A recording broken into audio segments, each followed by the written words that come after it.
சொல்லலாம். Stock market அப்படின்னு எங்களுக்கு அதை சொல்ல முடியும். ஸ்டாக் மார்க்கெட் அப்படின்னு சொல்ல முடியும். சரி, போட்டீங்களா ஹெட்டிங்? ஆம் சார், போட்டாச்சு. சரியா?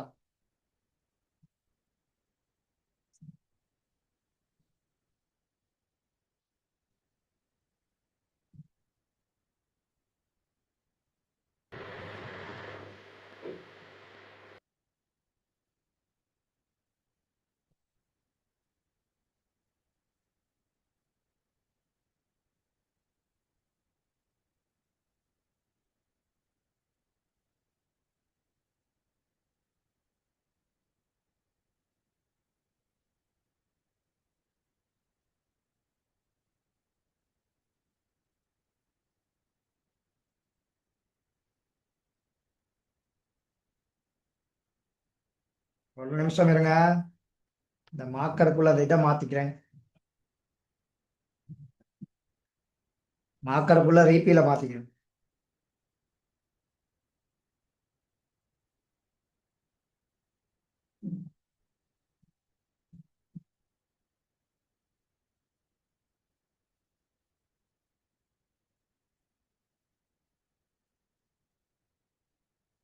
சரி, விஷயத்துக்கு போவோம். இப்ப இலங்கையில இந்த காசு தொடர்பான நிறைய நிதி நிறுவனங்கள் இருக்குதானே? எல்லாத்துக்கும் தெரியும் தானே அது? ஆம் சார். சரி, அப்ப இலங்கையில இந்த எல்லா நிதி நிறுவனங்களையும் கட்டுப்படுத்தி செயற்படுத்துற மிகப்பெரிய ஆள் யாரு? நிதியமைச்சர். நிதி அமைச்சு.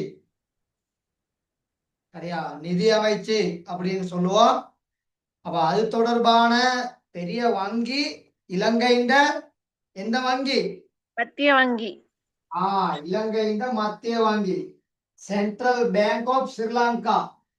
சென்ட்ரல் பேங்க், மத்திய வங்கி, இலங்கையின் மத்திய வங்கி அப்படின்னு சொல்லுவோம். அது எல்லாத்துக்கும் தெரியுதானே? ஆல்ரெடி நான் விளங்கப்படுத்திருக்கேன், சொல்லி தந்திருக்கேன். சரியா? ஆம் சார். சரி, அப்ப இலங்கையில இந்த பங்கு சந்தை அப்படின்னு சொன்னா ஷேர் மார்க்கெட் அப்படின்னு சொல்லுவோம். அப்ப இந்த பாடத்துல நாங்க பங்கு சந்தையும் அதன் இயல்பையும் இனங்காண்பதற்கும், பங்கு சந்தையுடன் தொடர்பட்ட விசேட பதங்களை இனங்காண்பதற்கும், கம்பெனிகளில் முதலீட்டிலிருந்து கிடைக்கும் பங்கு லாபத்தை கணிப்பதற்கும், பங்குகளுடன் தொடர்பட்ட பிரச்சனைகளை தீர்ப்பதற்கும் தேவையான ஆற்றல்களை பெறுவீர்கள் அப்படின்னு எதிர்பார்க்கப்படுகின்றது. அப்ப பங்கு சந்தைனா என்ன, அந்த பங்கு சந்தையின் இயல்புகள், அதன் பண்புகள் எப்படி இருக்கும், அது சம்பந்தமா தெரிஞ்சுக்கிறதுக்கும், பங்கு சந்தையுடன் தொடர்பட்ட விசேட பதங்களை இனங்காண்பதற்கும், கம்பெனிகளில் முதலீட்டிலிருந்து கிடைக்கும் பங்கு லாபத்தை கணிப்பதற்கும், பங்குகளுடன் தொடர்பட்ட பிரச்சனைகளை தீர்ப்பதற்கும் தேவையான ஆற்றல்களை பெறுவீர்கள் அப்படின்னு சொல்லி எதிர்பார்க்கப்படுகின்றது. சரியா மகள்? சரியா மகன்? சரி சார். சரி, அப்ப சாதாரணமா நமது நாட்டுல இந்த பங்குகள் சம்பந்தமான சரியா கம்பெனிகள் உருவாக்கப்பட்டது 2007ஆம் ஆண்டுக்கு பிற்பாடுதான். அதுக்கு முதல்ல நிறைய கம்பெனிகள் இருந்துச்சு, எல்லாம் அரச கம்பெனிகள். சரியா? இந்த 2007ஆம் ஆண்டுக்கு பிற்பாடு தான் பார்லமெண்டத்துல ஒரு சட்டம் ஒன்று உருவாக்கப்பட்டு, சரியா, வரையறுத்த தனியார் கம்பெனிகள், வரையறுத்த பொது கம்பெனிகள் அப்படின்னு 2 உருவாக்கப்பட்டுச்சு. சரியா? அப்ப இலங்கையில பதிவு செய்யப்பட்ட கம்பெனிகள் நிறைய காணப்படுகின்றது. அந்த கம்பெனிகளை நாங்க 2 வகைப்படுத்தலாம். ஒன்று வரையறுக்கப்பட்ட தனியார் கம்பெனிகள். இப்ப எனக்கு உதாரணமா சொல்லுங்க, வரையறுக்கப்பட்ட தனியார் கம்பெனிகள் கொஞ்சம். 13 பேர் இருக்கு, 12 பேர் இருக்கீங்க, ஒன்று செய்தாலே காணும். சொல்லுங்க பாப்போம். அதாவது பிரைவேட் லிமிடெட் அப்படின்னு சொல்லுவோம். பிரைவேட் லிமிடெட் இலங்கையில இருக்குதா? பிரைவேட் லிமிடெட் நிறைய. Very good. HNB private limited. வேற? Commercial.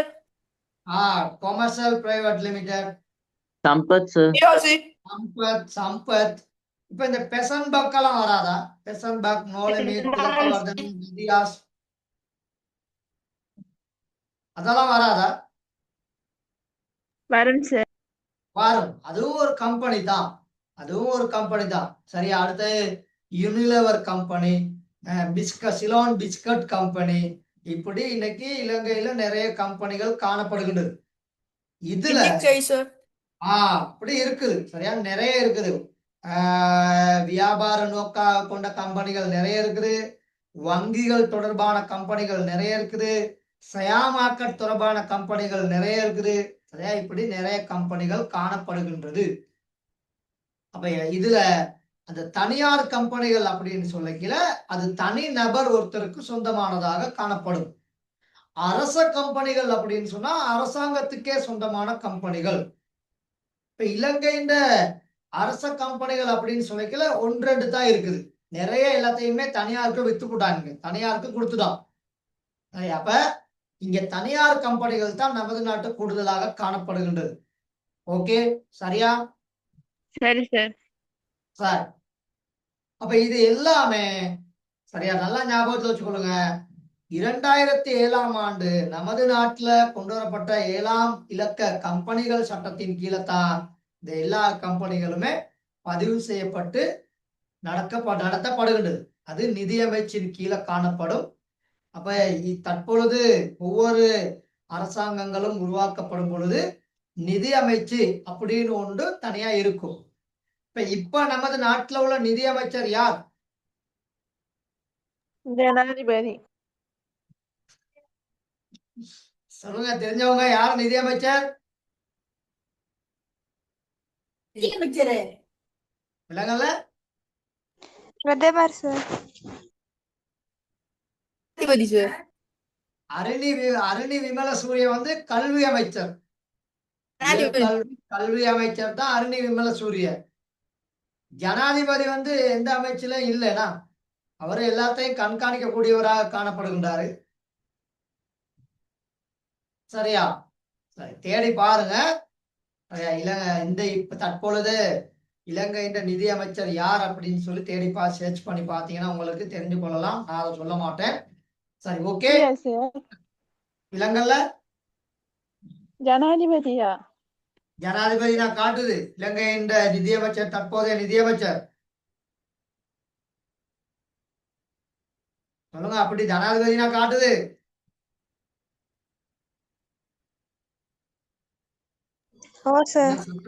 சத்தத்தை காணோம். ஜனாதிபதி தான் சார். இலங்கையின் எனக்கு டவுட் வந்துருச்சு. சரி, பார்த்துட்டே போ. இலங்கையின் தற்போதைய நிதி அமைச்சர்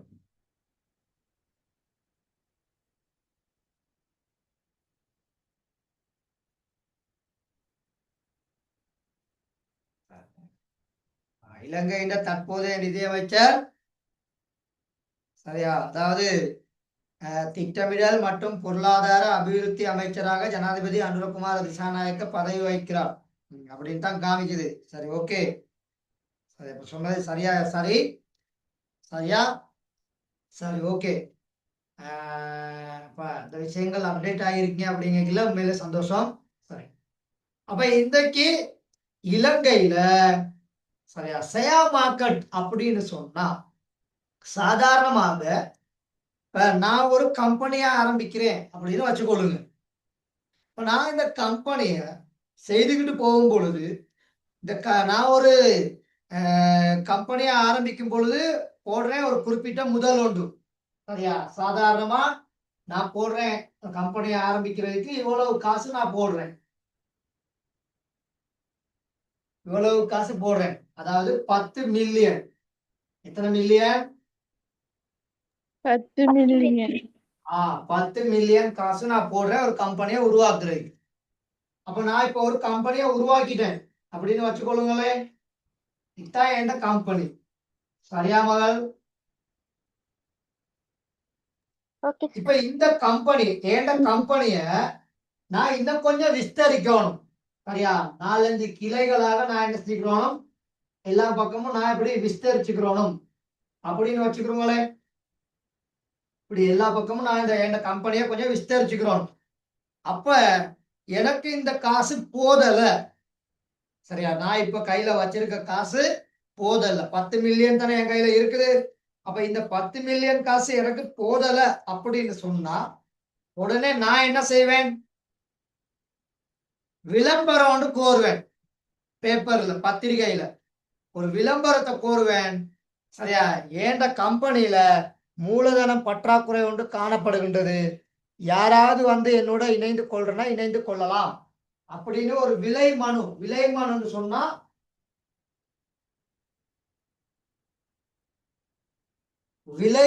சொன்னா விளம்பரம் பத்திரிகையில அந்த வணிக பகுதின்னு ஒரு செக்ஷன் இருக்கும், பாத்துருக்கீங்களா?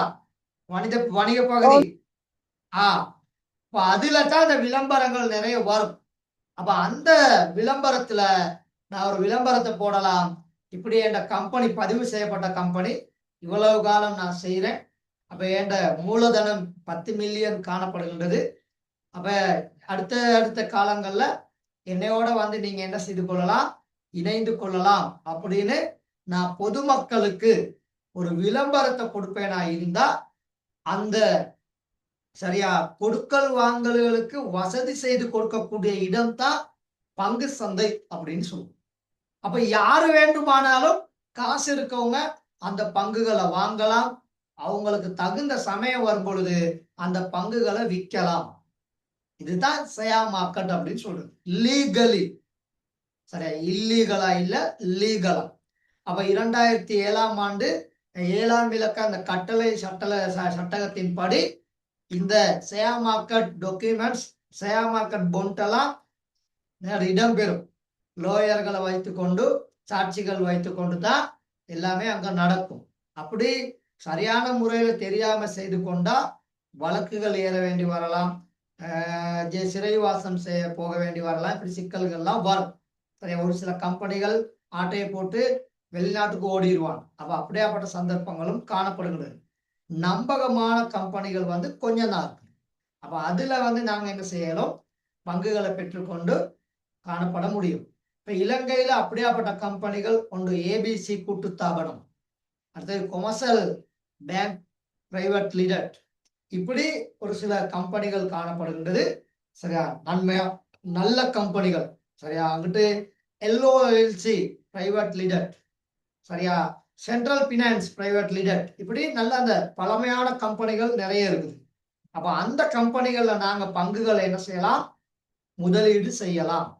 சரியா, சாதாரணமா நல்ல தரமான ஒரு கம்பெனியை தான் நாங்க போயிட்டு செலக்ட் பண்ணணும். அப்பதான் எங்களுக்கு வருமானம் வரும். சரியா, கொஞ்சம் கொஞ்சமா அப்படியே படிப்படியா அதன் பங்குகள்லாம் குறைவடைந்து கொண்டு போயிட்டு ஒரு மூடக்கூடிய நிலையில உள்ள ஒரு கம்பெனியில போயிட்டு நாங்க பங்குகளை வாங்கினோம்னா நம்மளும் லொஸ்டா தான் போவோம். இது இன்னைக்கு உள்ள நிதர்சனமான ஒரு உண்மை. அதனால வேண்டி இந்த ஸ்டாக் மார்க்கெட், இந்த ஷேர் மார்க்கெட் ஒழுங்கா தெரியாம அதுகளுக்கு நாங்க என்ன செய்யக்கூடாது, காலை விடக்கூடாது. நல்லா படிச்சுக்கிறோம். அப்ப தெரிஞ்சுக்கிட்டா மட்டும்தான் வளர்ந்து வர்ற நல்ல நிலைமையில உள்ள ஒரு கம்பெனியை போயிட்டு நாங்க என்ன செய்யறோம், தேடி பிடிச்சி அதுல நாங்க இந்த மாதிரிக்கே 10 மில்லியன் காசை போட்டோம்னா ஒவ்வொரு வருடமும் எங்களுக்கு தேறிய லாபமும் கிடைக்கும். அந்த கம்பெனி நல்ல ஒரு குறிப்பிட்ட உயரிய நிலைக்கு வந்துருச்சு அப்படின்னு சொன்னா, நாங்க வாங்கும் பொழுது ஒரு பங்கு 100 ரூபாய் இருந்துச்சு. இப்ப நாங்க அந்த கம்பெனில ஒரு 10 வருஷம் இருந்துட்டோம். இப்ப அந்த கம்பெனின்ற ஒரு பங்கு விலை 1000 ரூபாய் போகுது அப்படின்னா பாருங்க, 100 ரூபாயில இருந்து 1000 ரூபாய்க்குள்ள 10 மடங்கு. அப்ப உங்களுக்கு பெரிய ஒரு தொகை அங்க என்ன செய்யும், லொட்டா கிடைக்கும். 10 மில்லியன் அப்படிங்கல அதோட 10 மடங்கு அப்படின்னு சொன்னா கிட்டத்தட்ட 1 பில்லியன் அப்படி அளவுக்கு காசுகள் அங்க என்ன செய்யலாம், நாங்க பெற்றுக்கொள்ளக்கூடியதா இருக்கும். ஆனா அதே மாதிரி 10 மில்லியன் காசை போட்டு முதலும் இல்ல, லாபமும் இல்ல, ஒண்ணுமே இல்ல அப்படிங்கிற நிலைமைக்கு போகக்கூடிய சந்தர்ப்பங்களும் இதுக்குள்ள வரலாம். அப்ப என்ன சொல்ல வாரேன் அப்படின்னா, ஒரு ஷேர் மார்க்கெட், ஒரு பங்கு சந்தை அப்படின்னா, நான் ஆரம்பிக்கிற இந்த கம்பெனிய நான் ஒரு 5 வருடங்கள் ரன் பண்ணிட்டேன். இப்ப நல்ல நிலைமையில இருக்குது. அப்ப என்னோட்டு 10 மில்லியன் காசு மூலதனம் இதுல வச்சிருக்கேன், இந்த கம்பெனிக்குள்ள இருக்குது. அது இப்ப இந்த 10 மில்லியனை நான் ஒரு பங்கு இவ்வளவுன்னு நான் தான் டிசைட் பண்ணுவேன். ஏன்னா இப்ப நான் மட்டும்தான் இதுல உரிமையாளர். அப்ப நான் இதுல ஒரு பங்கை டிசைட் பண்ணி ஒரு பங்கு 100 ரூபான்னு சொல்லி நான் விற்கும் பொழுது அப்ப என்கிட்ட இந்த 10 மில்லியனை ஒரு பங்கு 100 ரூபான்னு சொல்லி இதை நான் பிரிச்சேன்னு சொன்னா இந்த 2 சைவர் வெட்டுப்பட்டு என்கிட்ட இருக்கும் பங்குகள் சரியா 2 சைவர் வெட்டுப்பட்டுச்சுன்னு சொன்னா 5 சைவர் சரியா மகள்?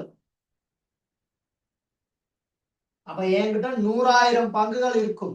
என்கிட்ட எத்தனை பங்குகள் இருக்கும்? 100,000. 100,000 பங்குகள். ஏன்னா நான் டிசைட் பண்ணிருக்கேன் என்ற ஒரு பங்கு வந்து நான் 100 ரூபான்னு சொல்லி.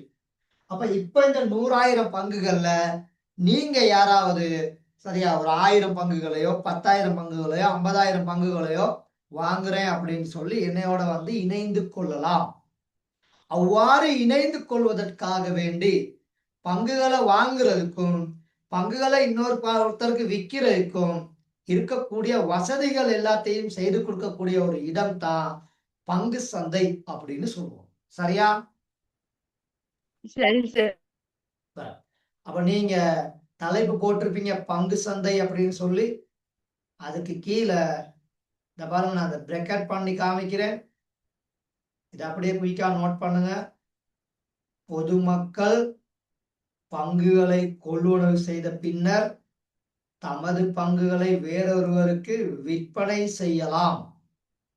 அவ்வாறு பங்குகளை கொள்வனவு செய்வதற்கும் விற்பனை செய்வதற்குமான வசதிகள் வழங்கப்பட்டுள்ள இடம் பங்கு சந்தை எனப்படும். சரியா?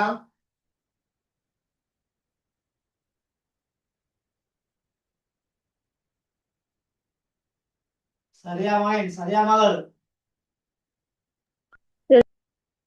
அப்ப ஷேர் மார்க்கெட் என்பது காசு கனதியாக உள்ள ஒருத்தர் போயிட்டு பங்குகளை வாங்குறதுக்கும் வாங்கின பங்க ஒரு சில நேரத்துல நம்ம வாங்கி நல்லா இருப்போம். ஆஸ்திரேலியாவுக்கான போறதுக்கான ஒரு வாய்ப்பு வந்துருச்சு, சான்ஸ் ஒன்று இருக்குது. அப்ப அந்த டைம்ல இந்த பங்கெல்லாம் வித்தா நம்ம போய் சேரலாம். அப்படி ஒரு சூழ்நிலை வரும் பொழுது வித்துட்டு ஏறக்கூடிய சந்தர்ப்பம் ஒன்று கிடைக்குமா இருந்தா அந்த வசதிகளை செய்து கொடுக்கிற இடம் தான் ஷேர் மார்க்கெட் பங்கு சந்தை அப்படின்னு சொல்லுவோம். சரியா?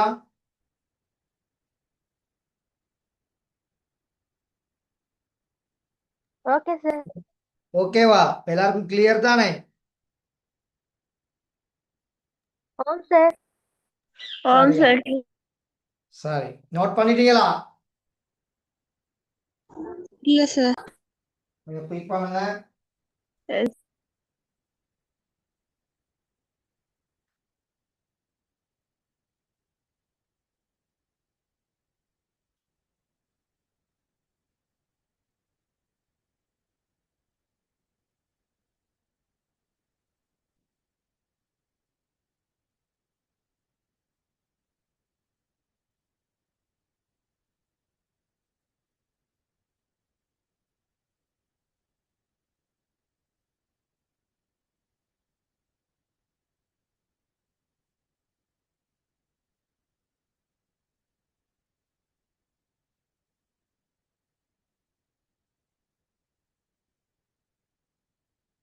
சரியா மகள்? சரியா மயன்? Okay sir. அப்ப பங்கு சந்தை அப்படின்னா நம்ம கிட்ட யார்கிட்ட காசு இருக்கலாம்.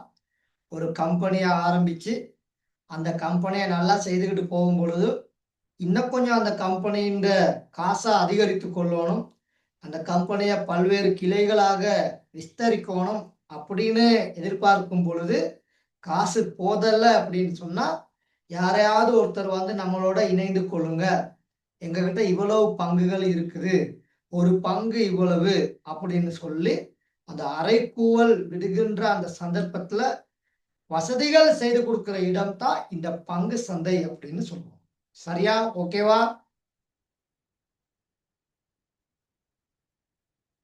சரியா? Okay sir. சரி. இல்ல சார். இலங்கையில காணப்படுற பங்கு சந்தை என்பது கொழும்பு வியாபார பொருள்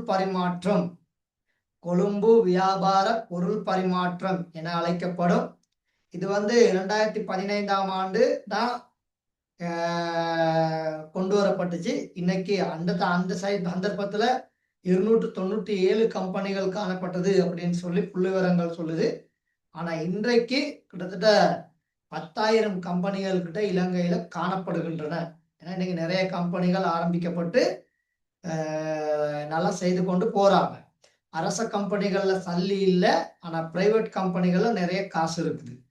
உதாரணத்துக்கு டயலாக், அங்கிட்டு மொபிட்டல், சரியா இங்க சரியா இப்படி இன்னைக்கு இலங்கையில பெரிய பெரிய கம்பெனிகள் காணப்படுகின்றது. தெரியும் தானே எல்லாத்துக்கும். ஆம் சார். ஆனா அரசாங்கத்துக்கு அவங்க கடன் கொடுக்கக்கூடிய அளவுக்கு கூட வந்திருக்காங்க. அதுக்கான காரணம் அவங்களோட கடின உழைப்பு, தியாகம். அடுத்தது அவங்களோட அந்த எதிர்காலத்துக்கு ஏற்ற மாதிரி அவங்களோட நிர்வாகத்தை சரியான முறையில கட்டமைத்து அவங்களோட இதுகளை வந்து என்ன செஞ்சிருக்காங்க, விஸ்தரிச்சிருக்கு. அப்ப அதனால இன்னைக்கு என்ன செஞ்சிருக்காங்க, அவங்க அந்த அளவுக்கு உயர்ந்திருக்காங்க அப்படிங்கிறத எங்களுக்கு சொல்லலாம். ஆனா அதே அரச கம்பெனிகள் அப்படின்னு சொல்லி பார்க்கும் பொழுது நிறைய கம்பெனிகள் ஃபெயிலியரான கம்பெனிகள் காணப்படுகின்றது. அரசாங்கத்தின் கம்பெனிகள். அதனாலதான் எல்லாத்தையும் அதுக்கு தனியாருக்கு கொடுத்துருக்காங்க, வெளிநாடுகளுக்கு வித்திருக்காங்க. சரியா இப்ப அண்மையில இந்த இலங்கை மின்சார சரியா கம்பெனியை வந்து கொடுக்கறதுக்கு பேச்சுவார்த்தை நடந்து கொண்டிருக்கு. மின்சார கம்பெனி, அங்கிட்டு வந்து தபால் திணைக்களம், இப்படி நிறைய இதுகளை வந்து வெளிநாடுகளுக்கு இல்லாட்டி தனியாருக்கு கொடுக்குது.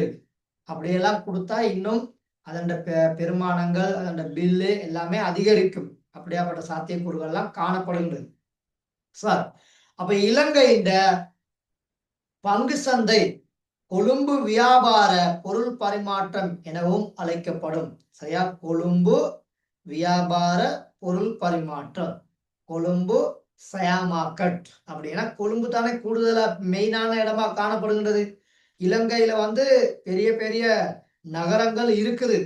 உதாரணத்துக்கு யாழ்ப்பாணம், அதே மாதிரி கொழும்பு, அங்கிட்ட அனுராதபுரம், பொலனறுவை, இங்கிட்டு கண்டி, சரியா இப்படி கேகாலை, அந்த ஒவ்வொரு மாவட்டங்களுக்கும் பெரிய பெரிய ஒரு நகரம் ஒன்று இருக்குது. எல்லாத்துக்கும் தெரியும் தானே அது.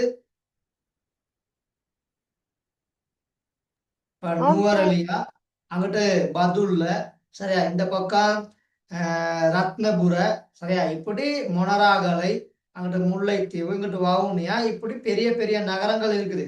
ஆனா இந்த எல்லா நகரங்களுக்கும் மிகவும் ஒரு பெரிய நகரமாக நாங்க இன்னைக்கு எடுத்துக்கொள்றோம் அப்படின்னா அது கொழும்பு நகரம் தான். அது உண்மைதானே, எல்லாத்துக்கும் அது தெரியும் தானே. ஏன்னா கொழும்பு தான் கட்டுநாயக்க விமான நிலையத்துக்கு பக்கத்துல இருக்குது, கொழும்பு துறைமுகத்துக்கு பக்கத்துல இருக்குது. அப்ப இந்த வெளிநாடுகள்ல இருந்து நிறைய உயர் அதிகாரிகள், கம்பெனிகள் எல்லாம் வந்துட்டு இது பண்றதுக்கான வசதியான இடங்கள் காணப்படுகிறது. ஆனா அதே இப்ப அன்றாபுரத்துல ஒரு விமான நிலையம் இல்லை, புலனறுவையில இல்லை. சரியா, சாதாரண விமான நிலையங்கள் காணப்படும், ஆனா சர்வதேச விமான நிலையங்கள் இல்லை. இப்ப அம்பாந்தோட்டையில ஒரு விமான நிலையத்தை கட்டுனாங்க. அங்க என்ன செய்தாங்க, ஃபுல்லா இயற்கை காடுகளை அழித்து அங்க ஒரு விமான நிலையத்தை கட்டினாங்க. என்ன பிரச்சனை, அந்த விமானம் வரும் பொழுது அங்க அந்த இயற்கையாகவே அந்த காடுகள் இருந்தனால வெளிநாடுகள்ல இருந்து வர்ற பறவைகள், இடப்பெருக்கத்துக்காக பறவைகள் வரும். இலங்கையில உள்ள பறவைகள், சரியா விலங்குகள் போற பாதைகள் இருக்குது. அந்த பாதைகள் என்னைக்குமே அந்த விலங்குகளுக்கு அது ஒரு இயற்கையாகவே பழக்கப்பட்ட பாதைகள். அப்ப அந்த விமானமும் வரும் பொழுது இந்த பறவைகளும் அதுல பறக்கும் பொழுது விமானங்கள் விபத்துக்குள்ளாகக்கூடிய சந்தர்ப்பங்கள் நிறைய உருவாகிருக்கு. அதனால தான் அம்பாந்தோட்டை துறைமுகம், அம்பாந்தோட்டை விமான நிலையம் வந்து இன்னைக்கு பயன்படுத்த முடியாத ஒரு சூழ்நிலையில காணப்படுகிறது. ஆனா இது சீனாவின் விமானங்கள் கொஞ்சம் இறங்குது. அந்த விமான மட்டும்தான் அன்னைக்குள்ள இறங்கிக்கிட்டு இருக்கு. மற்ற நாடுகள் பெருசா அங்க விரும்புறது இல்லை. அடுத்தது அம்பாந்தோட்டை, அம்பாறை, அங்கிட்டு அந்த பகுதிகள் காலி, அங்கிட்டு உள்ளவங்க அந்த விமான நிலையத்துல இறங்கி போறதுக்கு லேசா இருக்கும். அம்பாந்தோட்டையில இறங்கி யாழ்ப்பாணத்துக்கு போறதுங்கிறது வந்து அவ்வளவு நல்லது இல்லை. விளங்கிச்சா மகள், சொல்றது கேக்குதா உங்களுக்கு? ஆம் சார். அப்ப இந்த கொழும்பு என்பது ஓரளவுக்கு ஓகே. இப்ப இதே யாழ்ப்பாணம், முல்லைத்தீவு, கிளிநொச்சி, மட்டக்களப்பு, திருகோணமலை அங்கிட்ட உள்ளவங்களுக்கு அந்த பகுதியில ஒரு விமான நிலையத்தை நாங்க என்ன செய்யலாம், நிறுவலாம். அத இப்ப யாழ்ப்பாணத்துல பலாலி விமான நிலையத்தை வந்து சர்வதேச விமான நிலையமாக மாற்றுவதற்கான எல்லாமே ஆராய்ச்சிகள் செய்து கொண்டிருக்காங்க. என்ன பிரச்சனைனா அந்த பகுதி வந்து கூடுதலா வெள்ளத்துல பாதிக்கப்படுற பகுதி. இப்ப அண்மையிலையும் மழைகள் பெய்து புலனறுவ, அங்கிட்டு மட்டக்களப்பு, திருகோணமலை அந்த பகுதி யாழ்ப்பாணம் எல்லாம் நிறைய வெள்ளத்துல பாதிக்கப்பட்டிருக்கு. இந்த கிளாஸ்ல யாராச்சும் இருந்தீங்கன்னா உங்களுக்கு தெரிஞ்சிருக்கும், நியூஸ்ல எல்லாம் பார்ப்பீங்களா இருக்கும். இப்ப விமான நிலையம் என்பது இயற்கையாகவே ஒரு ரேஞ்சில இருக்கும். சாரி, அப்ப இதனாலதான் கொழும்பு ஒரு வியாபாரத்துக்கு ஒரு முக்கிய புள்ளியாக இலங்கையில காணப்படுகின்றது. சரியா? ஓகேவா? Okay sir. சரி, இப்ப நாங்க நேரடியா உதாரணத்துக்கு போக போறோம். சரியா? நேரடியா உதாரணத்துக்கு போக போறோம். சரியா? இப்ப நாங்க இந்த ஷேர் மார்க்கெட்டை இணையத்திலையும் செய்து கொள்ளலாம். ஆனா இணையத்துல வந்து நிறைய கிரைம் இருக்குது. சரியா? அதாவது சைபர் கிரைம். அப்ப அப்படி வரும் பொழுது அவன் வெப்சைட் எல்லாம் முடக்கி விட்டு போயிடுவான். அப்படி போயிட்டான்னு சொன்னா நாங்க எங்க போயிட்டு வழக்கு போடுறது, யார கண்டுறது, ஒண்ணுமே தெரியாம போயிடும்.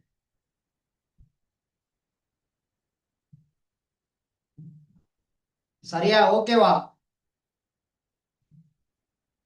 Okay sir. சரி, அப்ப அது கீழே முதலாவது தலைப்பு போட்டுக்கொள்ளுங்க, பங்குகள். முதலாவது போட்டுக்கொள்ளுங்க, பங்குகள்.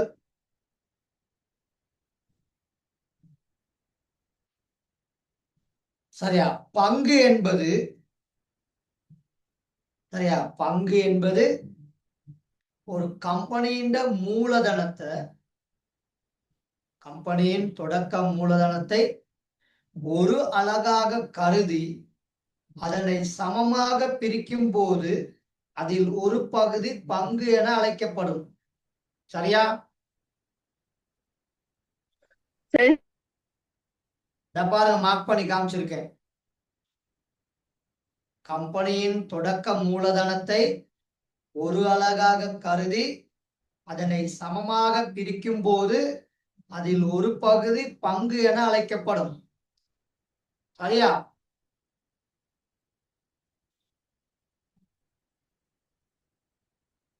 ஓகே.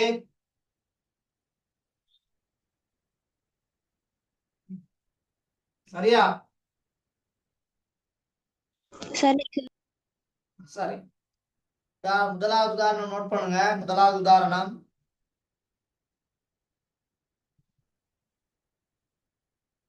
சரியா? போட்டீங்களா?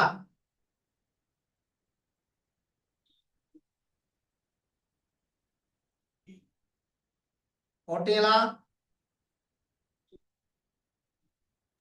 ஓ சார். சரி, நோட் பண்ணுங்க. முதலாவது உதாரணம், திரு பெரேரா, திரு பெரேரா, திரு பெரேரா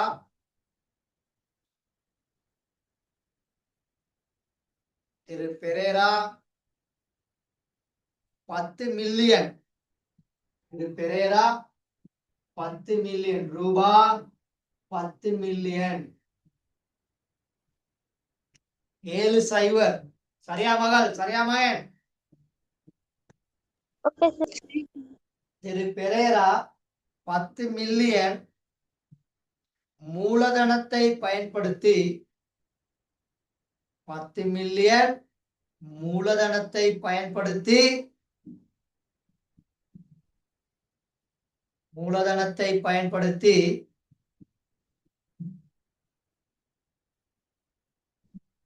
ஒரு பங்கு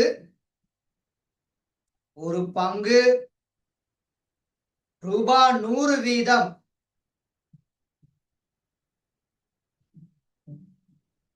ஒரு பங்கு ரூபாய் 100 வீதம்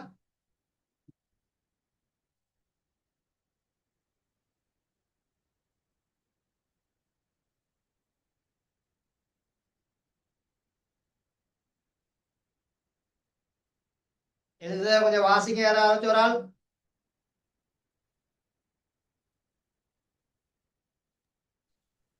திரு பெரேரா 10 மில்லியன் ரூபாய் மூலதனத்தை பயன்படுத்தி ஒரு பங்கு ரூபாய் 100 வீதம் பொதுமக்களுக்கு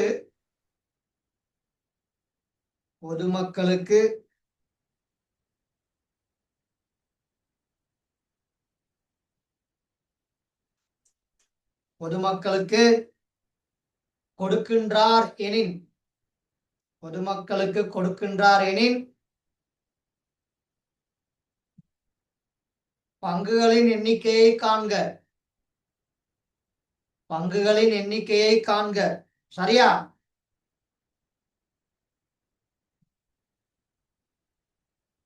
ஓகேவா? Okay sir. சரி, அப்ப கீழே போட்டுக்கொள்ளுங்க. பங்குகளின் எண்ணிக்கை இந்த பக்கம் மூலதனம் கீழே ஒரு பங்கின்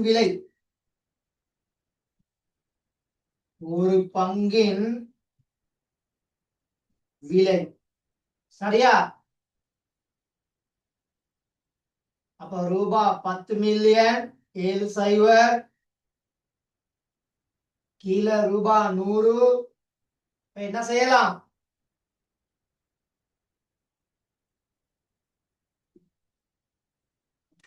சொல்லுங்க, என்ன செய்யலாம்? ரூபாய் வெட்டிடலாம். இந்த 100ல உள்ள 2 சைவரையும் 10 மில்லியன்ல உள்ள 2 சைவரை வெட்டி போட்டா அப்ப அவட்ட எவ்வளவு பங்குகள் இருக்கும்?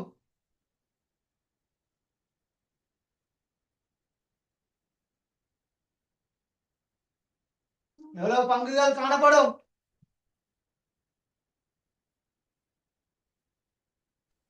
1,00,000 பங்குகள். அதாவது 100,000 பங்குகள். சரியா? ஓகேவா? அப்ப பங்குகளோட எண்ணிக்கையை கண்டுபிடிக்கிறதுக்கு மூலதனம் அப்படி முதலீடுன்னு சொல்லுவோம். எனக்கு அடைப்புகளை போட்டுக்கொள்ளுங்க. முதலீடு, அந்த முதலீடு செய்த தொகைய ஒரு பங்கின் விலையால பிரிக்கணும். எத்தனை பங்கின் விலையால பிரிக்கணும்? ஒரு பங்கின் விலையால. ஒரு பங்கின் விலை. அந்த ஒரு பங்கின் விலை தான் இந்த இடத்துல ஒரு அலகாக அப்படின்னு தந்திருக்கார். இந்த ஓர் அலகாக அப்படின்னு சொல்றது இங்க ஒரு பங்கின் விலை மகள். ஓகே தானே? சரியா?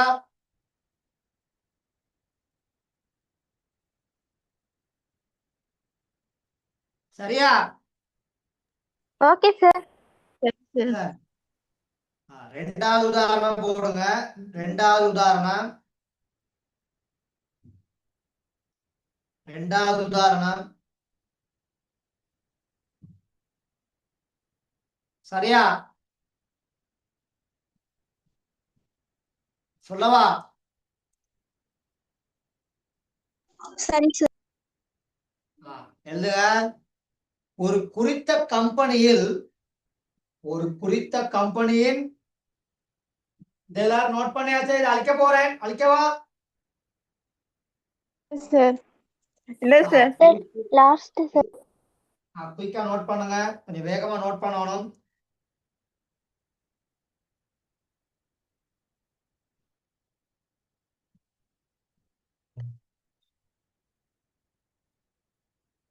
ஓகே. சரியா மகள்? இரண்டாவது உதாரணம். ஒரு குறித்த கம்பெனியின்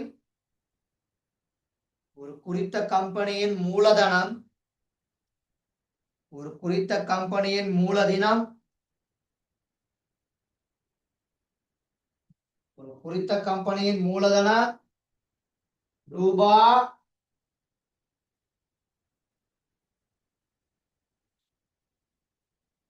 50 மில்லியன் ஆகும்.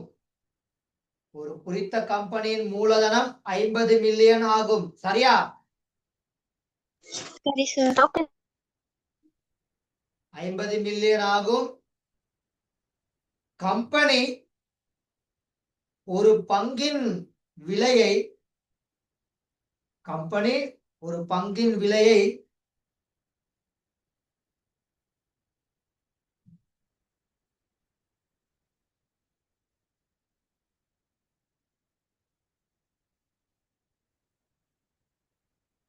கம்பெனி ஒரு பங்கின் விலையை ரூபாய் 200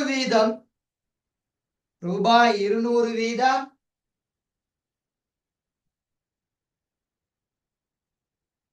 விற்கின்றது. ஒரு பங்கின் விலை ரூபாய் 200 வீதம் விற்கின்றது. சரியா? சரி ஆம் சார். சார். 200 வீதம் விற்கின்றது. சரிதானே? சரி சார். ஆம் சார். இக்கம்பெனியில் திரு மோகன் 10,000 பங்குகளை கொள்வனவு செய்கின்றார். இக்கம்பெனியில் திரு மோகன் 10,000 பங்குகளை கொள்வனவு செய்கின்றார்.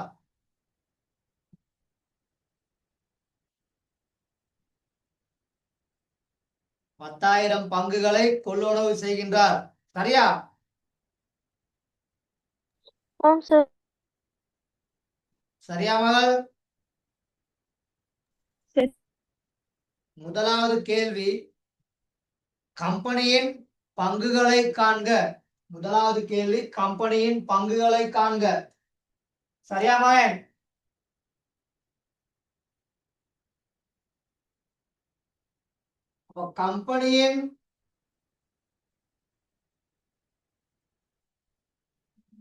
கம்பெனியின் பங்குகள் ரூபாய் 50 மில்லியன எத்தனையால பிரிக்கணும்?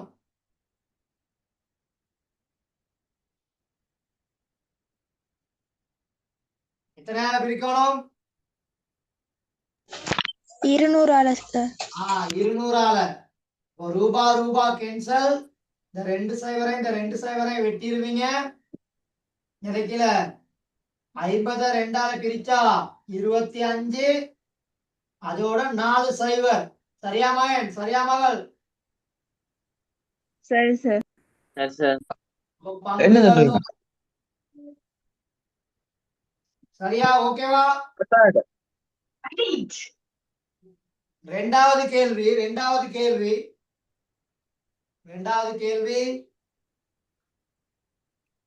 மோகன் முதலீடு செய்த தொகையை காண்க.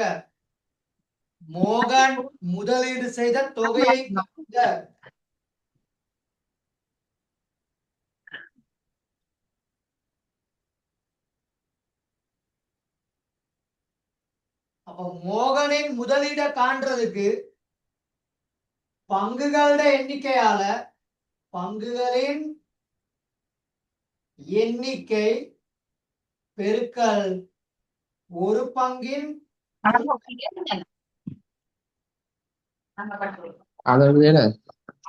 ஒரு பங்கின் விலையால பெருக்கணும்.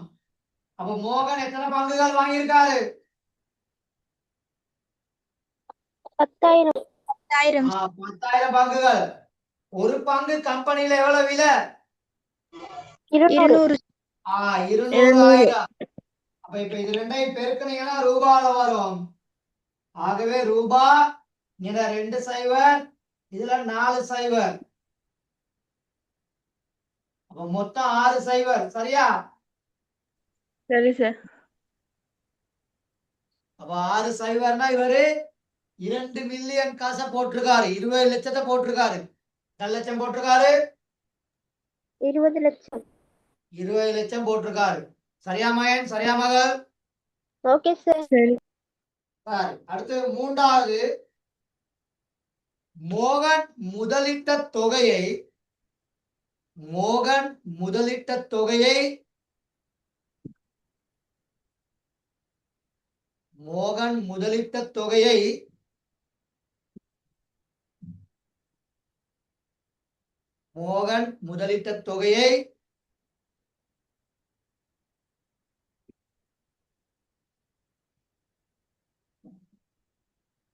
சரியா கம்பெனியின் உரிமையின் பின்னமாக தருக. கம்பெனியின் உரிமையின் பின்னமாக தருக. கம்பெனியின் உரிமையின் பின்னமாக தருக. அப்ப நாங்க மோகனுக்கு தான் போடுறோம். அப்ப பின்னம் அடைப்புக்குள்ள மோகன். சரியா மகள்? சரியா மகன்? Okay sir. சரி, இத ரெண்டு விதமா கொடுக்கலாம். கம்பெனில இருக்குது பங்குகள் மொத்தம் 250,000. கம்பெனில மொத்தம் எத்தனை பங்குகள் இருக்குது?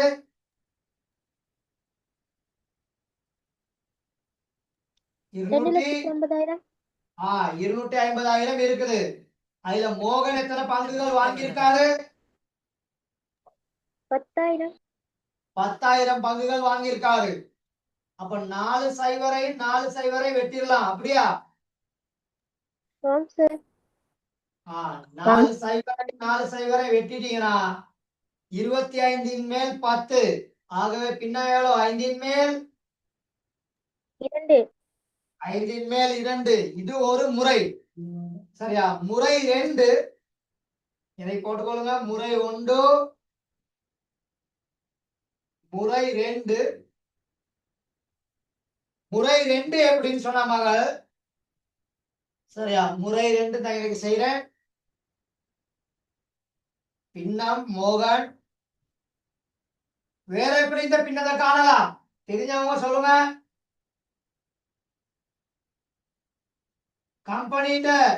கம்பெனியிட மூலதனம் எவ்வளவு?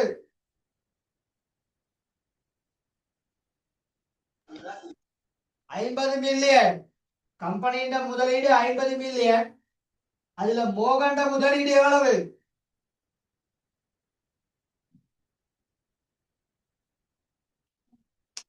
சொல்லுங்க. மோகண்ட முதலீடு எவ்வளவு? 2 கோடி. அதாவது 2 மில்லியன். சரியா? அங்க 50 மில்லியன், இங்க வந்து 2 மில்லியன். சரியா? Okay sir. 1 2 3 4 5 6 சைவர். 6 சைவர். ஒரு சைவரை இழைச்சி போட்டணும். 1 2 3 4 5 6 7 சைவர். இங்க 7 சைவர். அப்பதானே 50 மில்லியன். அப்ப இத 2 சைவரை வெட்டிட்டோம். 250,000. அது சரி. முதலீடு செய்த தொகை 10,000 தர 200,000. 6 சைவர். அதுவும் சரி. இங்கனக்குள்ள பிழை ஒன்று விட்டுருக்கேன். ஏன்னா 10,000க்கு ஒரு சைவரை கூட போட்டேன். அப்படித்தானே? ஓ சார். ஒரு ஓகே சைவரை சார். கூட போட்டேன் நினைக்கல. அப்ப 25 மேல் 1 வந்திருக்கணும். சரியா? 5 மேல் 2ல 25 மேல் 1. ஓகே. ஓகேங்க சார். நீங்கள் அதை கவனிக்கல, கொஞ்சம் பாருங்க. இந்த ரூபா கேன்சல். இதுல 6 சைவரையும் இதுல 6 சைவரையும் வெட்டி விட்டீங்கன்னா 50 மேல் 2ன்னு சொல்லி இருக்கும். அப்ப 25 மேல் 1. சரியா? சரியா மகன்? சரியா மகள்?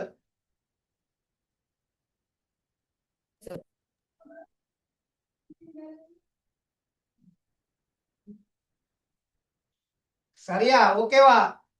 Okay sir. சரி, 4வது கேள்வி எழுதுங்க. 4வது கேள்வி. கம்பெனியில் மோகனின் உரிமையை சதவீதமாக தருக. கம்பெனியில் மோகனின் உரிமையை சதவீதமாக தருக. கிருஷிகன் சொல்லுங்க பூதா. கை வச்சிருக்கீங்க சார்? டவுட்டா?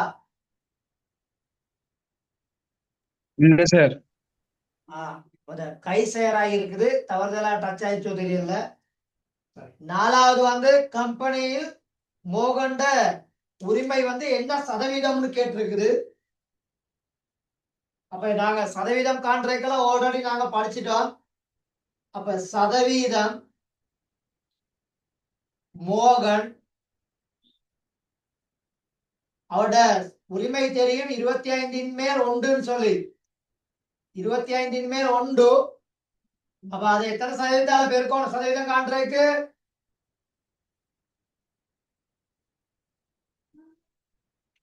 எத்தனை சதவீதம் இருக்கணும்?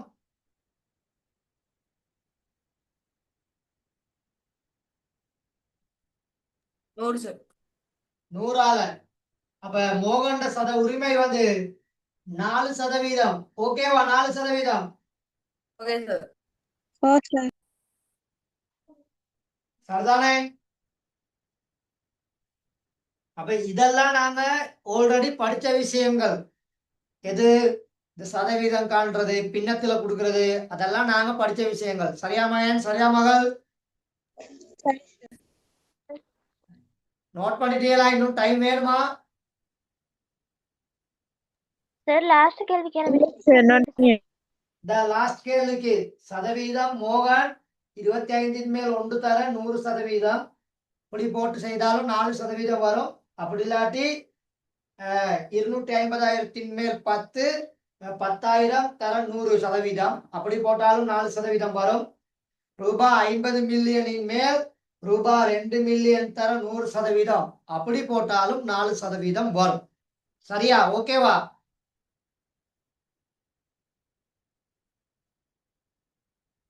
சரியா மகன்? சரியா மகள்? ஓ சார். Okay sir. அப்ப இதுல இருந்து நீங்க விளங்கி கொள்ளணும் என்னன்னு சொன்னா, ஒன்று உரிமைய பின்னமாக கேட்கலாம், இன்னாட்டி உரிமைய சதவீதமாக கேட்கலாம். அப்ப உரிமைய பின்னமாக கேட்கும் பொழுதும் 2 முறையில சொல்ல முடியும். மொத்த பங்குகள் தெரிஞ்சு ஒருத்தர் வாங்கியிருக்க பங்குகள் தெரிந்தாலும் பின்னமாக காட்டி சதவீதமா காட்ட முடியும். இது ஒரு முறை. கம்பெனியின் மொத்த மூலதனம் தெரியும், அதுல ஒருத்தர் முதலீட்டிருக்க தொகையும் தெரியும். அப்ப இந்த 2 தொகையும் இருந்தா பின்னத்தை கண்டு சதவீதமா காணலாம்.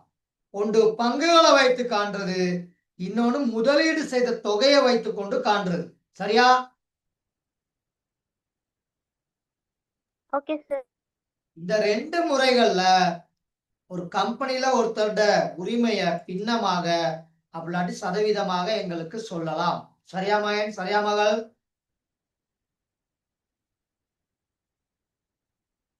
ஓகேவா? சரி. இது புக்ல உள்ள உதாரணம். ஒரு கம்பெனி சி அதன் மூலதனமாக உள்ள ரூபாய் 10 மில்லியனை ஒரு பங்கு ரூபாய் 100 வீதமான 100,000 பங்குகளாக பிரித்து பொதுமக்களுக்கு வழங்குகின்றது. நல்லா பார்த்துக்கொள்ளுங்க. கம்பெனில இருக்கிற மூலதனம் 10 மில்லியன். அவங்க ஒரு பங்கு 100 ரூபான்னு சொல்லி பிரைஸ் பண்ணிருக்காங்க. ஒரு பங்கு எவ்வளவுன்னு சொல்லி பிரைஸ் பண்ணிருக்காங்க? 100 ரூபாய். 100 ரூபான்னு சொல்லி பிரைஸ் பண்ணிருக்குது. அப்ப இந்த 10 மில்லியனை 100ஆல பிரிச்சா கம்பெனியில உள்ள மொத்த பங்குகள் 100,000. கம்பெனியில உள்ள மொத்த பங்குகள் எவ்வளவுன்னு சொல்லி வரும்? 100,000. 100. அப்ப இந்த கம்பெனில இப்ப நானும் ஆல்ரெடி மோகன் தான் சொன்னேன், இங்கேயும் மோகன் தான் வருது, பிரச்சனை இல்லை. அப்ப மோகன் அதுல வந்து 5,000 பங்குகளை வாங்குறாரு. மோகன் எவ்வளவு பங்குகளை வாங்குறாரு? 5000 பங்குகள். 5,000 பங்குகளை. அப்ப நான் இங்க 10,000 பங்குகள் பேசிக் கொண்டிருந்தேன். இப்ப அங்க 5,000 பங்குகள். சரியா? கொள்வனவு செய்கின்றார். முதலாவது கேள்வி கொடுத்திருக்காங்க, மோகன் பங்குகளை கொள்வனவு செய்தமையால் கம்பெனி சியில் அவர் பெற்ற உரிமையை ஒரு பின்னமா கேட்கிறாரு, சதவீதமா கேட்கிறார். சரியா? சரி. அடுத்து மோகன் கம்பெனி சியில் முதலீடு செய்த தொகையை கேட்கிறாங்க. சரி, குயிக்கா இதை கொஞ்சம் நோட் பண்ணுங்க. பார்த்துட்டு தான் போறோம். குயிக்கா கொஞ்சம் நோட் பண்ணுங்க. ஏன்டா பேக்ரவுண்ட்ல ஏதாவது இந்த சவுண்ட் கேக்குதா? இல்லதானே? ஆம் சார். கேக்குதா? என்ன சவுண்ட் கேக்குது? சார் சவுண்ட் கேட்கல சார். சவுண்ட் கேட்கலையா? சார் சரி. இல்ல, நம்மளோட கோயில திருவிழா, வீட்டுக்கு பக்கத்திலே தான் கோயில் இருக்குது. அதனால அந்த மைக் சவுண்ட், ஐயர் ஓதுறது, பாட்டு படிக்கிற சவுண்ட்லாம் கொஞ்சம் போய்கிட்டு இருக்குது. அதுதான் கொஞ்சம் கேட்டேன். சரி, கொஞ்சம் வேகமா நோட் பண்ணுங்க.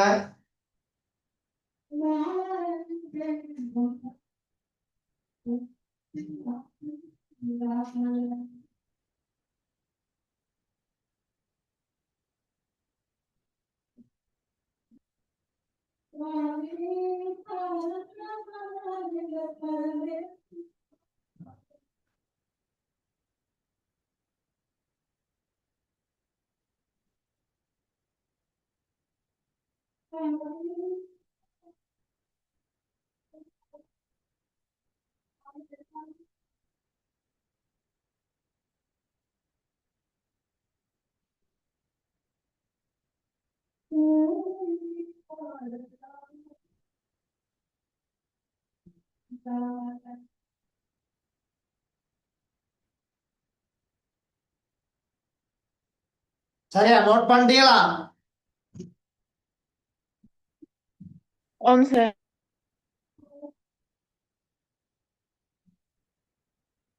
அப்ப கம்பெனில இருக்கிற மொத்த பங்குகள் 100,000.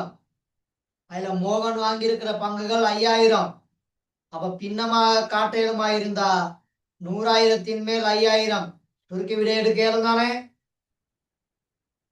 ஆம் சார். 1/20. சரி. அப்ப கம்பெனி வழங்கிய பங்குகளின் மொத்த எண்ணிக்கை 100,000 தரவுல தந்திருக்குது. மோகன் வாங்கிய பங்குகளோட எண்ணிக்கை 5,000. அப்ப மோகன்ட பின்னத்தை காணணுமா இருந்தா 100,000 மேல் 5,000 ஆகவே 20 மேல் 1 சொல்லி வந்திருப்பாரு. சரியா?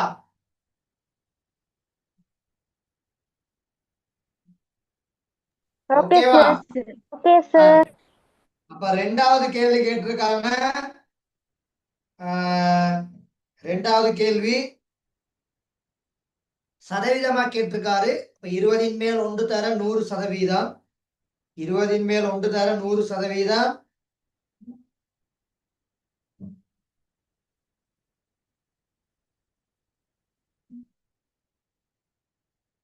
ஆகவே 5% வரும். சரியா மகன்? சரியா மகள்? சரி சார். Okay sir. 5%. சரிதானே? இப்ப கிளியரா? இப்ப ஆம் சார்.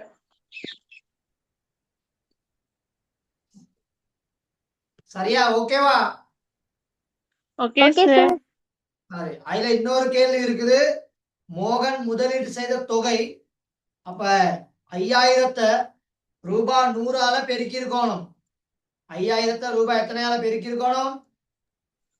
100 சார். 100ஆல பெருக்கி. ஏன்னா ஒரு பங்கின் விலை ரூபாய் 100. மோகன் கொள்வனவு செய்த பங்குகளோட எண்ணிக்கை 5,000. அப்ப 5,000 100 பெருக்கி விட்டுருந்தீங்கன்னா வரும் 500,000 அப்படின்னு சொல்லி வரும். சரியா? சரி சார். Okay sir.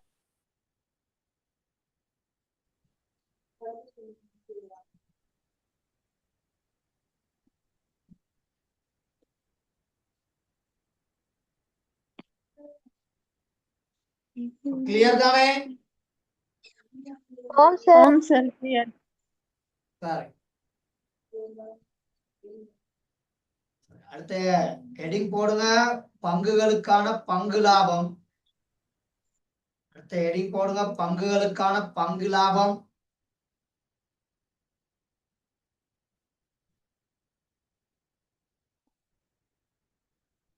பங்குகளுக்கான பங்கு லாபம். இப்ப நீங்களா இருந்தாலும் பரவாயில்லை, நானா இருந்தாலும் பரவாயில்லை. ஒரு கம்பெனில போயிட்டு காசை நாங்க இன்வெஸ்ட் பண்றது, முதலீடு செய்யறது என்ன நோக்கத்துக்காக? வருமானம் பெறுவதற்காக. விலங்கல்ல? லாபம் அடைவதற்காக சார். அதாவது சம்பாதிக்கிறதுக்காக. ஒரு குறித்த பணத்தை என்ன செய்யறதுக்காக வேண்டி? சம்பாதிக்கிறதுக்காக. சம்பாதிக்கிறதுக்காக வேண்டி. அப்ப ஒரு குறித்த கம்பெனில நாங்க காசை கொண்டு போயிட்டு முதலீடு செய்யும் பொழுது அந்த கம்பெனி எங்களுக்கு என்ன சரி ஒரு நன்மை அளிக்கக்கூடிய லாபம் ஒன்று பெற்றுக்கொள்ளக்கூடிய ஒரு கமிஷன் ஒன்று பெற்றுக்கொள்ளக்கூடிய வகையில கம்பெனி ஒன்று செயல்படுமா இருந்தா தான் அந்த கம்பெனில போயிட்டு நாங்க காசை போடலாம். ஒரு கம்பெனி நட்டத்துல போய்கிட்டு இருக்குமா இருந்தா அதுல போயிட்டு காசு போடுவீங்களா? இல்ல சார். இல்ல. அப்ப நல்லா ஞாபகத்துல வச்சுக்கொள்ளணும். எந்த ஒரு கம்பெனியுமே ஜனவரி 1ஆம் தேதி அவங்களோட கணக்குகளை ஆரம்பிப்பாங்க, வியாபாரத்தை ஆரம்பிப்பாங்க. ஆரம்பித்து 1-3 மாதங்களுக்கு ஒருக்கா லாபம் கொடுக்கலாம். சரியா? காலாண்டு பங்கி லாபம் அப்படின்னு சொல்லுவோம். அப்படி இல்லாட்டி 6 மாதங்களுக்கு ஒருக்கா லாபம் கொடுக்கலாம், அரையாண்டு பங்கி லாபம் அப்படின்னு சொல்லுவோம். அப்படி இல்லாட்டி ஆண்டு பங்கி லாபம். அப்ப எத்தனை மாதங்கள் போகும்?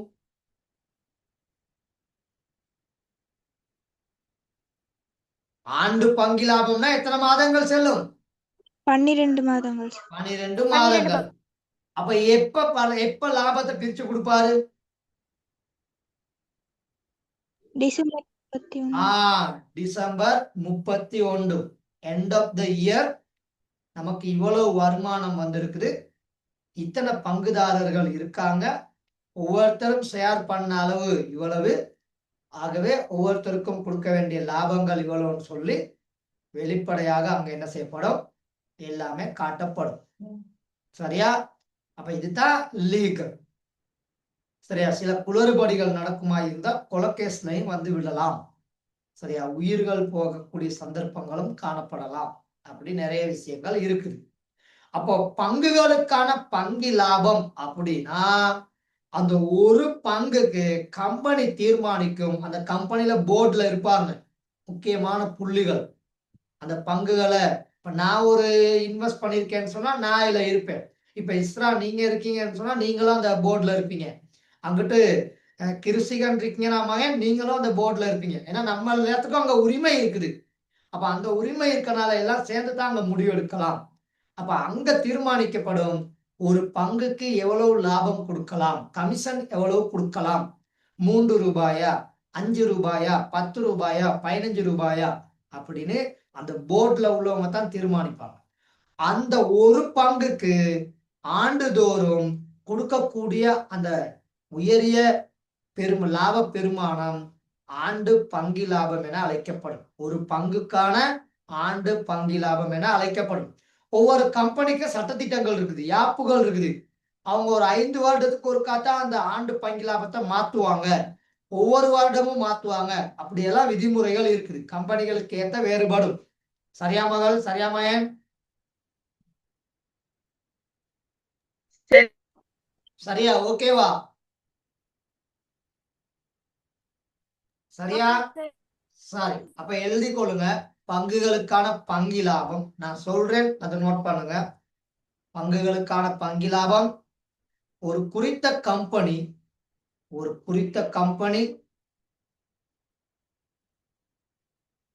சரியா? ஒரு குறித்த கம்பெனி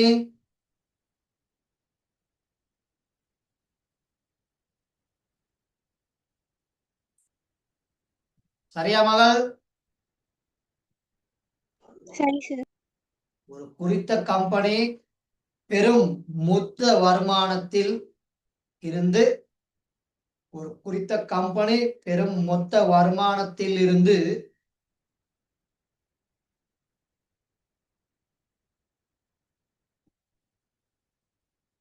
ஒரு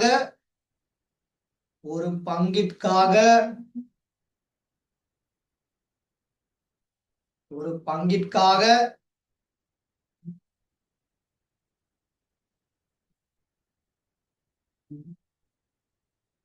ஆண்டுதோறும்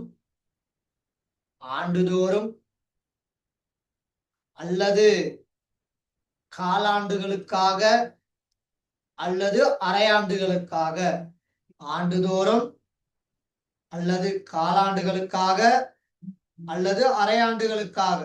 சரியா? சரி சார்.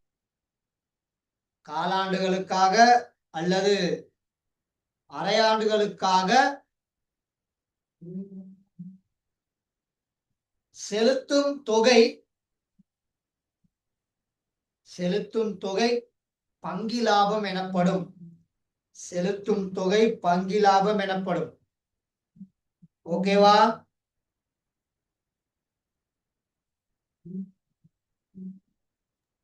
Okay sir. செலுத்தும் தொகை பங்கி லாபம் எனப்படும். சரியா மகன்? சரியா மகள்? Okay sir. சரி, அப்ப இது என்னைக்குமே புல் அமௌண்டா இருக்க போறது இல்ல. சரியா மகள்? என்னைக்குமே இது புல் அமௌண்டா இருக்க போறது இல்ல. அப்ப இது நல்லா ஞாபகத்துல வச்சுக்கொள்ளுங்க, நிரந்தர அமௌண்ட் இல்ல. திடீர்னு அதிகரிக்கும், திடீர்னு குறையும். சரியா? ஓகேவா? Okay sir. சரி, அப்ப இதுல யாருக்காவது சந்தேகங்கள் இருக்கா இப்ப? இல்ல சார். சரி, அப்ப இதுதான் பங்கி லாபம் அப்படின்னு சொல்லுவோம். அப்ப இந்த பங்கி லாபம் எப்பயுமே ஒரு சின்ன பெருமானத்துல தான் இருக்கும். ரூபாய் 3, ரூபாய் 5, ரூபாய் 4, ரூபாய் 8, ரூபாய் 10 அப்படின்னு தான் இருப்பாரு. சரியா? அப்படித்தான் இருப்பார். கமிஷன் அப்படின்னு சொல்லுவோம் ஆங்கிலத்துல. என்னன்னு சொல்லுவோம் ஆங்கிலத்துல? Commission sir. கமிஷன் அப்படின்னு சொல்லுவோம். அப்ப யாருமே கமிஷன் ஒன்று இல்லாட்டி வியாபாரத்துல ஒரு கம்பெனில போயிட்டு அதாவது பங்குகளுக்காக வேண்டி முதலீடு செய்ய மாட்டாங்க. அதுதான் உண்மை. ஐயா, அதை எதிர்பார்த்து கொண்டுதான் நிறைய பேர் முதலீடுகளை செய்யறது. ஓகே தானே? Okay okay sir. சரியா? சரி, இப்ப முதலாவது உதாரணம் போட்டுக்கொள்ளுங்க.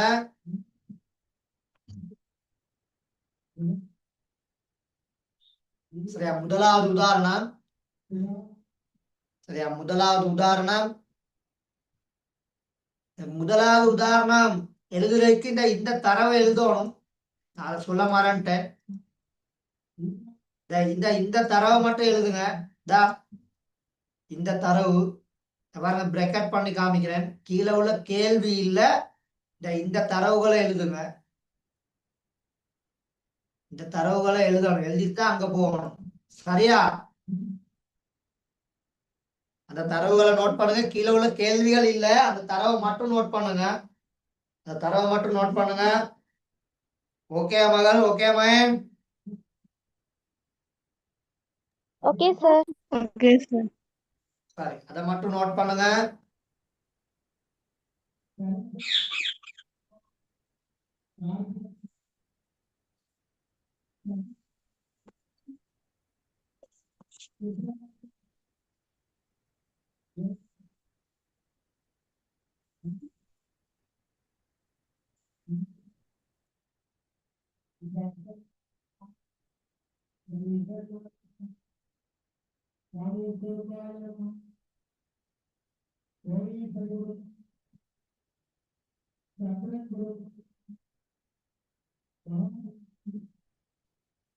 சரியா மகள்? சரியா மகன்? நோட் பண்ணிட்டீங்களா?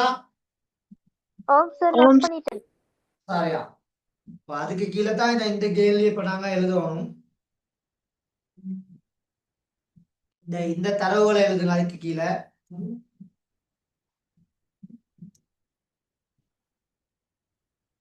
தரவுகளை எழுதிட்டு இந்த 2 கேள்வியும் எழுதுங்க.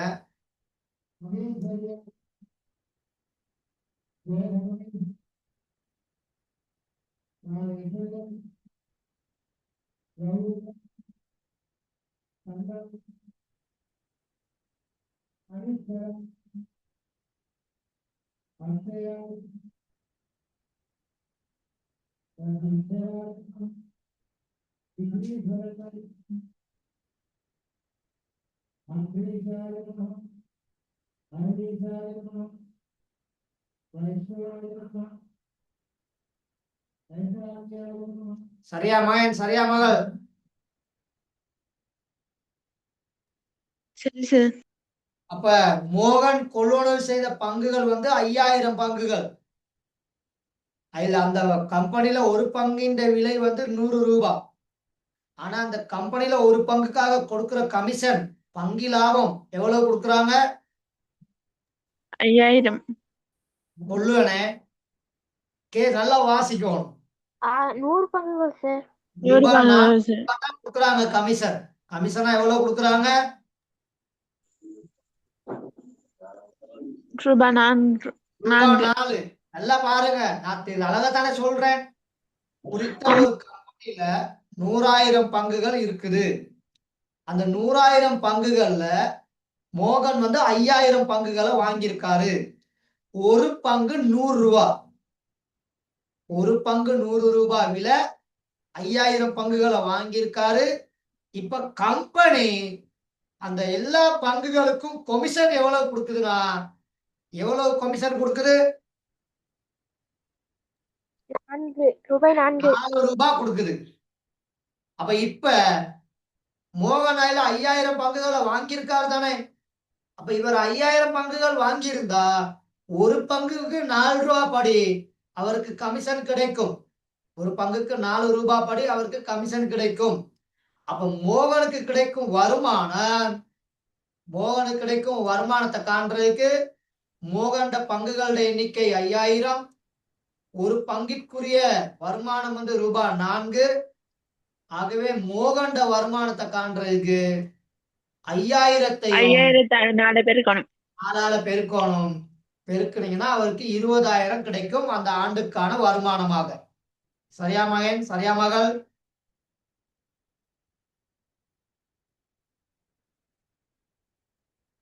ஓகேவா? Okay sir. 2வது கேள்வி கேட்டிருக்காங்க. மோகன் முதலீடு செய்த தொகையை கண்டு, சரியா, முதலீடு செய்த தொகையை கண்டு முதலீட்டின் சதவீதமாக காண்க அப்படின்னு கேட்டிருக்குது. அப்ப அவர் 5000 பங்குகள் வாங்கியிருக்காரு. ஒரு பங்கின் விலை வந்து கம்பெனில 100 ரூபாய். அப்ப அவர் 5000 பங்குகளை வாங்கியிருந்தா 5000 100 பெருக்குனீங்கன்னா 500,000 அப்படின்னு வரும் அவரோட முதலீடு செய்த தொகை. அப்ப அவரோட சதவீதத்தை காண்றதுக்கு முதல்ல உங்களுக்கு நான் சொன்னேன், முதலீடு செய்த தொகை தெரியும், அவருக்கான மொத்த வருமானமும் தெரியும். அப்ப முதலீடு செய்த தொகை மேல் வருமானம் தர 100% போடுவீங்க. சுருக்கி எடுத்தா 4% அப்படின்னு சொல்லி வரும். சரியா?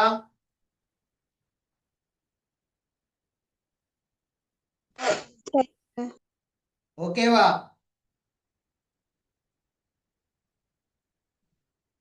சரியா மகள்? சரியா மகன்? Okay sir. சரி, அப்ப கிளியர் தானே? சார். சரியா? சரி, அப்ப நான் இந்த விஷயங்களை கொஞ்சம் பார்த்துக்கிட்டு வாங்க. சரியா? முதலாவது கேள்வி இருக்குது. சரியா? இந்த கேள்வியை மட்டும் செய்து கொண்டு வாங்க. சரியா? இந்த 2 அட்டவணை இருக்குது. இந்த அட்டவணை முடியுமா இருந்தா செய்து கொண்டு வாங்க. இன்னொரு 2 உதாரணம் நான் விளங்கப்படுத்த வேண்டி இருக்குது. இந்த அட்டவணை 2ம் சரியா, இங்கால போனா பெருக்க வேண்டும். அங்கிட்டு இருந்து இங்கிட்டு வந்தீங்கன்னா என்ன செய்யணும்?